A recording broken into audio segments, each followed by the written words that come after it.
Nagka-standby kag parayon nga ginamonitor sa Iloilo City Disaster Risk Reduction and Management Office ang posible nga epekto sa Bagyo Inday sa syudad. Sunog kay Mr. Darwin Jomel Papa, ang Chief sang Disaster Response Division sang City RRMO. Apisar wala sang direktang epektong Bagyo Inday sa syudad, ginpaidalom sa gihapon sa Blue Alert status ang Iloilo City. Inagud mapasiguro nga preparado nga naka-standby ang tanan nga response cluster sa pagresponde sa anuman nga halit nga dala sang bagyo. Inibangod nga posible nga mapabaskog sang bagyo ang hangin na bagat nga magadala sang moderate to heavy nga pag-ulan.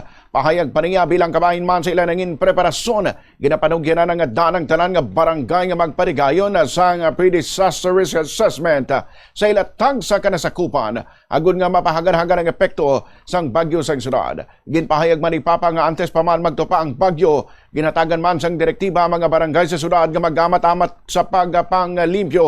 Ilabi na sa pagutod sa mga kahoy sa ilang lugar nga posible mangin obstruction sa dalanon bangod sa mabaskog nga hangin. Dugang man sini wala nila ginarekomentar ang preemptive evacuation na pang ginapahanumdom ang publiko. Ilabi na sa mga hazards area nga magpabilin nga preparado. Ginalantaw man ang mga posibleng pagbaha sa distrito sang Haro, La Paz kag sa Arevalo. Mabatsagan ang mga pag-ulan dala sang bagyo umpisa kapon nga adlaw, tubtob sa adlaw sang Domingo.